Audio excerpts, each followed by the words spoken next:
নমস্কার। ত্রিপুরা যাদব মহাসভার পক্ষ থেকে সাংবাদিক ভাইদের আন্তরিক শুভেচ্ছা এবং অভিনন্দন জানাই। আজকে একটা বিশেষ কারণে আপনাদের সবাইকে এখানে আমরা আমন্ত্রণ জানিয়েছি সাংবাদিক সম্মেলনে।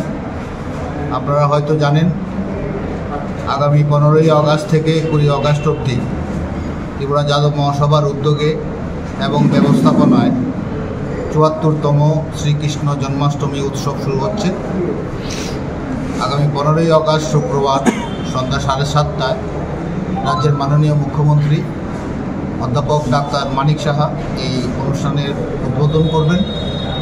উপস্থিত থাকবেন আগরতলা পৌর নিগমের মেয়র সম্মানিত দীপক মজুমদার মহোদয়, সঙ্গে উপস্থিত থাকবেন এই ওয়ার্ডের মাননীয় কর্পোরেটর শ্রীমতী রত্না দত্ত মহোদয়া। 5 দিনব্যাপী যে অনুষ্ঠান হবে, উৎসব অনুষ্ঠান, তার বিস্তারিত কর্মসূচি আপনাদের হাতে আমরা তুলে দেব। এছাড়াও আরও কিছু বিষয় আজকে আপনাদের সামনে আমরা উপস্থাপন করতে চাইছি। গত 20শে জুলাই আমাদের ত্রিপুরা যাদব মহাসভার দ্বিবার্ষিক সাধারণ সম্মেলন অনুষ্ঠিত হয়েছে। সেই সম্মেলনে 51 সদস্য নতুন কার্যকরী কমিটি গঠন করা হয়েছে। এই কমিটি নিকট ভবিষ্যতে অনেকগুলো পরিকল্পনা রূপায়ণের জন্য হাতে নিয়েছে। তার মধ্যে প্রথমত থাকছে রাজ্যের সবকটি মহকুমায় যাদব সভা গঠন করা হবে, এ ব্যাপারে সিদ্ধান্ত নেওয়া হয়েছে।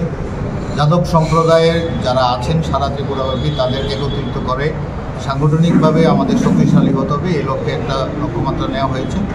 তাছাড়া আমরা নীতিগতভাবে সিদ্ধান্ত নিয়েছি সারা ত্রিপুরায় প্রতিটি মহকুমায় আমরা ধাপে ধাপে শ্রীকৃষ্ণ মন্দির স্থাপন করব, যাতে ধর্মপ্রাণ মানুষ ওইখানে আসতে পারে, সমবেত হতে পারে, শ্রীকৃষ্ণের মন্ত্রে দীক্ষিত হতে পারে, নাম সংকীর্তন করতে পারে। এটা মূল বিষয়। এছাড়া আরও কিছু উদ্যোগ আমাদের তরফে নেওয়া হয়েছে। যাদব সম্প্রদায়ের তাছাড়া এবং রাজ্যের যারা দুস্থ অংশের শিক্ষার্থীরা আছে তাদের উচ্চশিক্ষা প্রদানে উৎসাহ দেওয়া এবং কিছু কিছু বিশেষ ক্ষেত্রে তাদেরকে আর্থিকভাবে সহায়তা করা, এই সমস্ত সিদ্ধান্ত আমরা নিয়েছি। আমরা নীতিগতভাবে সেগুলি আস্তে আস্তে রূপায়ণ করব। এখন আপনাদের একটু এখানে পরিচয় করিয়ে দিই। আমার বাঁ পাশে আছেন ত্রিপুরা যাদব মহাসভার মাননীয় সাধারণ সম্পাদক শ্রী সুব্রত ঘোষ মহোদয়। ঠিক আর তার বাদিকে আছেন রাজ্য ত্রিপুরা যাদব মহাসভার মাননীয় সভাপতি শ্রী দেবব্রত ঘোষ মহোদয়। তার বাদিকে আছেন ত্রিপুরা যাদব মহাসভার উপদেষ্টা মণ্ডলীর চেয়ারম্যান শ্রী প্রমোদলাল ঘোষ মহোদয়। তার বাদিকে আছেন আমাদের ত্রিপুরা যাদব মহাসভার কার্যকরী সভাপতি শ্রী মিঠুন গোপ ওরফে গোপালবাবু মহোদয়। আমার ডান দিকে আছেন উৎসব কমিটির, জন্মাষ্টমী কমিটির সাধারণ সম্পাদক শ্রী দেবব্রত ঘোষ সুমন। আমি নিজে যাদব মহাসভার সহসভাপতি তথা জন্মাষ্টমী উৎসব কমিটির সভাপতি সুভাষ ঘোষ। আমার ডান দিকে আছেন আরেকজন উপদেষ্টা শ্রী নিখিল রঞ্জন ঘোষ মহোদয়। তার ডান দিকে আছেন সাংগঠনিক সম্পাদক সুভাষ ঘোষ মহোদয়।